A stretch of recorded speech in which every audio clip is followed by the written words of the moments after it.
ज्या कविता आणि आता हे सगळं जे चाललेलं आहे, बरोबर 1 वर्षापूर्वी सकाळी मला फोन आला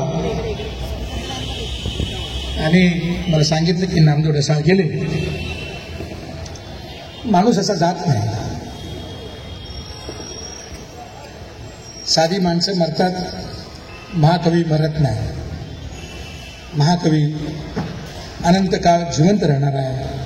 नामदेव ढसाळांच्या कविता आता आपण ऐकत होतो, किंवा त्यांचे जे लेख आहेत, ह्या कविता आणि लेख वाचत वाचत आम्ही मोठे झालो, गाणी लिहू लागलो. तुकारामानंतरचा मराठीतला सगळ्यात मोठा कवी, आणि फक्त कवी नाही तर एक मोठा तत्ववेत्ता, ज्याने खरं तर आपल्या एवढ्या छोट्या जीवनामध्ये किती मोठं वाचलं होतं आणि कितीतरी मोठ्या आशयाचं समजलं होतं. हे आता जेव्हा आपण बघतो, वाचतो, तेव्हा माझ्या लक्षात येत नाही. नामदेव ढसाळ हे फक्त कवी होते असंही नाही, कादंबरीकारी होते. आणि त्यांच्या मनामध्ये एक गोष्ट शेवटी एक होती. माणूस गेल्यानंतर खरं तर या गोष्टी सांगू नयेत, परंतु अपुरी इच्छा त्यांची होती की त्यांना एक तमाशा करायचा होता. आणि मला सारखे ते म्हणायचे की संभा आपण एक तमाशा करू. आणि ज्यावेळा शिवाजी अंडरग्राऊंडचे जेव्हा 200 प्रयोग झाले, त्या प्रयोगाला आम्ही युवराज मोहिते यांनी आम्ही सगळ्यांनी त्यांना बोलवलं होतं. आणि त्यावेळेस माझ्या कानात त्यानं सांगितलं की संभा आपण एक तमाशा करायला पाहिजे. म्हणलं आता कसला तमाशा? आपला तमाशा म्हणलं झाला नाही, झाला तमाशा. विचारपीठावर तिकडे सगळे नसरुद्दीन शाह आणि कोण सगळी नटी कोणतरी होती, काय पूजा भट, ते तिकडे ती माझ्या कानात सांगते की बरं तमाशा करायचा. एक कवी आणि ही सगळी जी तत्ववेत्ती माणसं असतात, ही खूप वर्षानंतर आपल्याला भेटतात आणि अशी निघून जातात. परंतु नामदेव ढसाळ निघून गेले असं माझं मन अजूनही मानत नाही. कारण त्यांच्या रूपानं या कविता, त्यांचे विचार हे जागे आहेत. हे जे लाईट आहे थोडासा काय कमी करता आलं तर बघा, हे डोळ्याला खूप त्रास होतोय. त्याला दिले काय? साऊंड झाला का नाही? हे बस रे. या ठिकाणी आता फक्त म्हणजे किती वेळ करायचा कार्यक्रम? अच्छा, ठीक आहे. हे बघा, आता मी तुम्हाला सांगतो काय की आपल्याकडे ही दुसरी पिढी तयार झालेली आहे. आता काय मला काय गायची गरज नाही. हे मंडळ एवढे सुंदर गायक आहेत. फक्त मी सुरुवात करून देतो आणि बाकीचं मग सगळं प्रवीण आहे. या ठिकाणी बाबासाहेब अत्तळे आहेत, या ठिकाणी शिरीष आहे, आणि महाराष्ट्राचा अत्यंत चांगली सगळी वादक मंडळी जी आहे ती इथे आहे.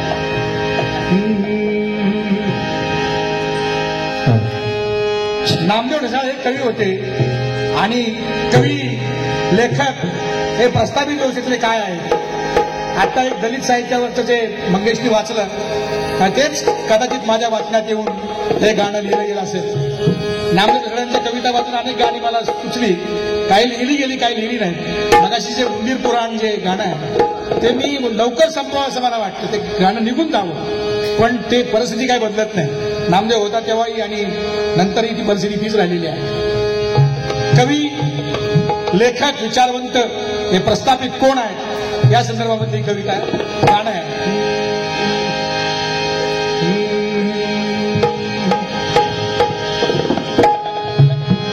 विषाची जिथे लावली रोपटी, त्या गावातले दूध प्यावे कसे. विषाची जिथे लावली रोपटी, त्या गावातले दूध प्यावे कसे. मुबारक तुला बेईमानी तुझी, पंगतीला तुझ्या मी बसावे कसे. हवे तर तुला पाळणा तू बदल, अर्भकाचे मी आकार बदलू कसे. बदलू कसे.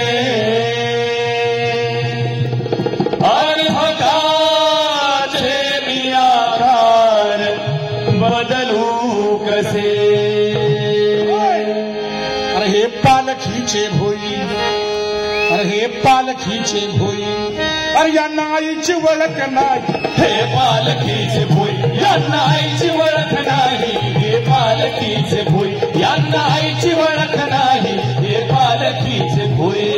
जिंदगी जागते चल चल जिथं जिंदगी जागते यांची लेखणी पोचत नाही, हे पालखीचे भोई यांना आईची ओळख नाही, हे पालखीचे भोई यांना आईची ओळख नाही, हे पालखीचे भोई. अरे राजकवी चल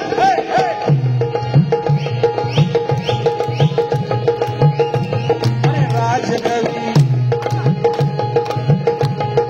राजकवी राजरवी उजड तुझा काय सांग, उजेड तुझा काय सांग, उजेड तुझा काय सांगू.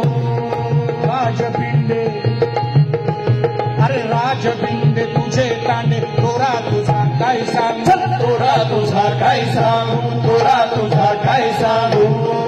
अरे अंगी वस्त्र मुख्य अस्त्र अरे जादू त्याची काय सांग, जादू त्याची काय सांगू, जादू त्याची काय सांगू.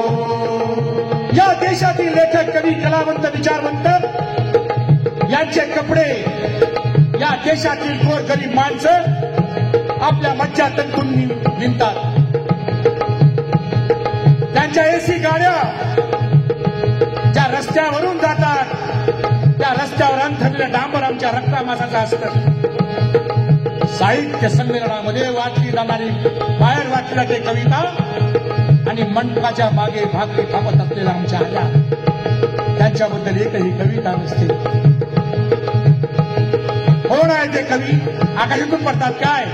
जेवत नाही, खात नाही, कपडे घालत नाही.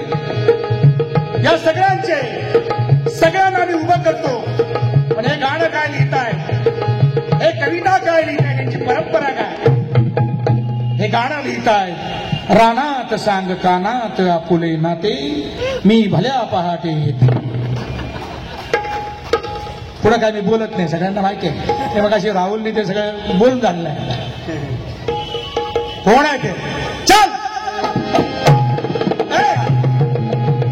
अरे राजकवी अरे राजकवी राजरवी उजड तुझा काय सांग, उजेड तुझा काय सांगू, उजेड तुझा काय सांगू.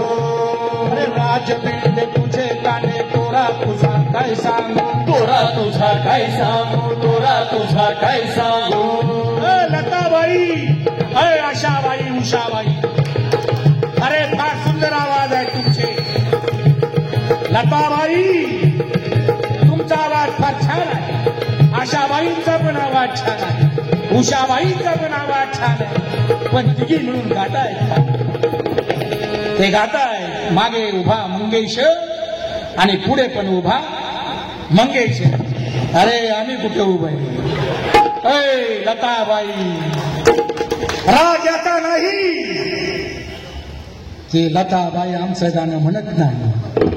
राग याचा आहे की लताबाईला मोदी भावासारखे वाटतात आणि बाबासाहेब खिजमकीत नाही.